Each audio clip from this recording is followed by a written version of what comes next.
Si Yorme, maraming iniwang... Narinig niyo? Narinig ko rin eh.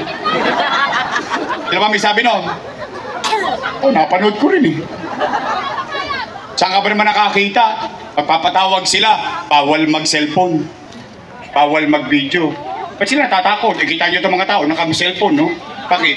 Wala akong sasabihin kasinungalingan eh. Eh sila kasi puro kasinungalingan na sinasabi. Takot na takot sa sarili nilang multo eh. Oh, alam naman nila na kapag na-videoan sila, madidemanda sila. Pangalawa, alam nila yung ginagawa nila ngayong patawag, bawal na yun sa batas. Katotoo lang. Hindi ko lang pinapansin. Bakit? Kasi panatag ang loob ko na malawak ang isipan ninyo. Hindi ko mo nabigyan kayo 1,000, sila lang naboboto nyo. Hindi ako naniniwala doon. Pero huwag kayong tatanggi. Sayang din. Laman tiyan din yan. Tama ba? O sige, ano sabi? Si Yorme, maraming iniwang... Oh, real talk lang tayo rito ah. Real talk lang. Real talk lang to my man. Meron kang bars pero broke ka pa rin. Nay! Tay! Mga lolo't lola ko, taas ang kamay ng may anak dito. May anak kayo? May anak kayo? Real talk. Kapag walang makakain ang anak nyo, gagawa nyo ng paraan. Uy! Di nga. Iraraos nyo? Gagawin nyo ang lahat? Makatawid lang? O yan din ang ginawa ko bilang ama ng 2 milyong Manileño noong panahon ng pandemya. Nay! Tay! Noong binoto ninyo kong mayor noong 2019, wala kayong narinig kahit isang beses na sinisi ko yung sinundan kong mayor na walang iniwan sa aking pera. Wala. Bakit? Eh nagpaboto ko ng mayor eh. E di cargo ko na lahat ang responsibilidad nun. Tama mali? Anong ginawa ko unang-una? Nilinis ko Maynila. Dinisiplina ko Maynila. Inalawit ko yung mga tulonggis. Diyan sa Taft Avenue, lalo na dyan. Marami nang aagaw ng cellphone dyan. Pinagkakalawit ko lahat yan. Umaangat na tayo. In fact, you can Google this. Yung ginagawa sa Maynila, ipinalalaganap sa buong bansa. Naging DILG memorandum. Yung nangyayari sa Maynila, lumilipad na tayo. Umaangat na tayo. Boom! Panis. Nabangga tayo. Anong nangyari? Nagkaroon ng... Mahulaan ko ba na magkakapandemya? Anong masamang epekto ng pandemya? Wasak ang ekonomiya. Nino? Ng Maynila? Hindi. Ng Pilipinas? Hindi. Ng buong? Walang ekonomiya, walang hanap buhay. Walang hanap buhay, walang trabaho. Walang trabaho, walang pitsa. Walang pitsa, walang chicha. Tama mali? Ano sinabi ko? Sa Facebook. Sinabi ko naman talaga ito eh. At ito'y paninindigan ko.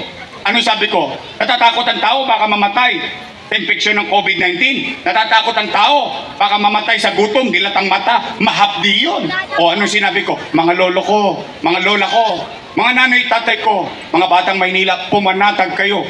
Pag ako, wala nang mauutangan, wala nang maibebenta, nakita nyo itong relo na City Hall, ipatata sa kutok, kitambunding makaraos lang tayo. Because that's how being a father, that's how being a mother, or a parent, or that matter. Iraraos mo. Tinanong ko kayo kanina, iraraos nyo? Gagawin nyo ang lahat? Kaya nga kapag kagipit, sa Bombay kumakapit. Tama mali? Oh, ito real talk. Nay, tay, kayo nandito. Sa Wakali, sa Nangka, dito sa harap, hanggang doon sa Kodli. Lahat kayo. Kayo ay testigong buhay. Kayo na lang ang testigo ko dahil yung iba patay na. Nagka-COVID eh. O kayo mga naparito, kayong nakikinig, nanonood. Kayo, at least, masasabi ninyo, tayong lahat, noong pandemya, walang nagutom sa lungsod ng Maynila. Buwan-buwan, may food box. Tama mali? Hindi pa nga nauubos yung food box, dumarating na naman yung isa. Tama, mali?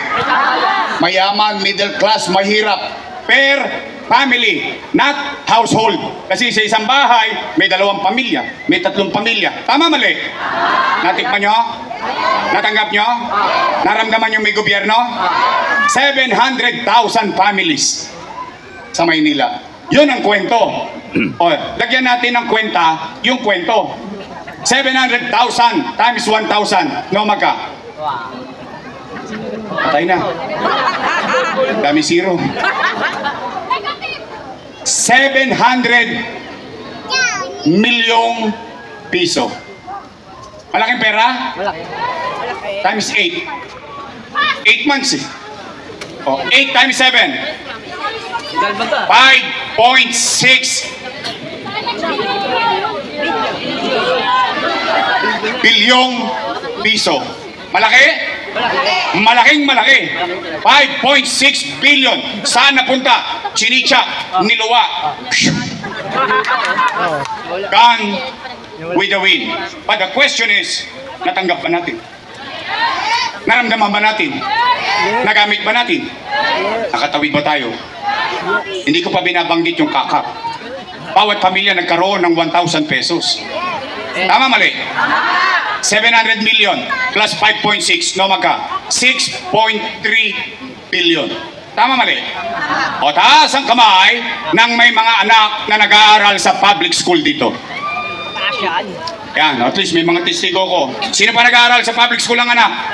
Yan. Nay, tay, nagpandemya. Ano sabi ni Secretary Liling Briones?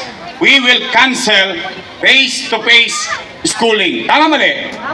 Nag-alala si tatay. Nag-alala si nanay. Bakit? Wala nang trabaho. Tukod na sa chicha. Gagasos pa sa tablet. Pero hindi. Hindi. At hindi. Bakit?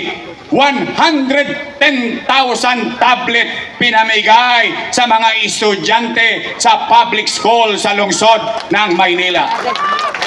Natanggap nyo? Nagamit nyo? At may internet pa yun. Teacher, 10,300 teachers. Pumili tayo ng 11,000 laptop.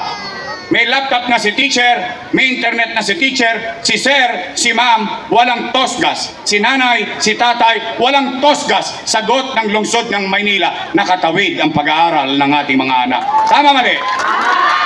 No, magka 1 billion pesos. Yung tablet at laptop. Magkano internet? 300 million pesos. 6.3 plus 1.3. 7.6 bilyong piso. Dalawa pa lang ang pinag-uusapan natin.